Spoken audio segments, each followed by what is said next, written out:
योगासन की आवश्यकता रहती है कि नहीं रहती है? तो अब दो बात सुनिए।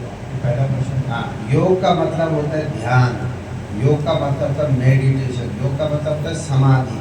योग का बहुत अर्थ है, लेकिन जहाँ योग की बात कही जाती है, शरीर को बैलेंस बनाते हुए अपने शरीर को मन के साथ जोड़ना, मन को बुद्धि के साथ जोड़ना, बुद्धि को आत्मा के साथ जोड़ना, यही योग। योग का मतलब एक दूसरे के जोड़, अंतिम जोड़ कहाँ होगा?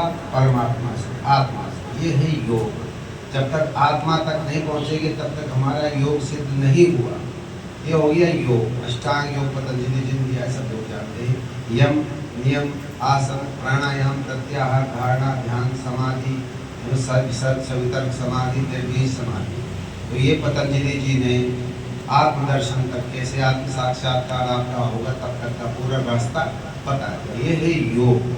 अब योगासन जो है शरीर को स्वस्थ रखने के लिए और ध्यान के लिए भी जरूरी है। इसके दो लाभ, एक तो आपका शरीर स्वस्थ रहेगा, दीर्घजीवी बनोगे, और योग में इसकी बड़ी महत्ता है, सहायता होती है। जिसका शरीर फिट नहीं है वो ध्यान में आगे उन्नति नहीं कर सकता, क्योंकि पतंजलि जी ने सबसे विघ्न बताया है, 9 विघ्न बताए थे। तो पहला विघ्न है व्याधि। आप योग करना चाहते हैं, ध्यान करना चाहते थे, बीमार हो गए, घुटने में दर्द हो रहा है, कमर में दर्द हो रहा है, क्या करें? गुरु जी कहते हैं 2 घंटे मेडिटेशन करो, या तो 10 मिनट भी नहीं होता, शरीर में विकार हो गया, बीमारी हो गई। तो इसलिए योग में कहते हैं पहले शरीर को स्वस्थ बनाएं।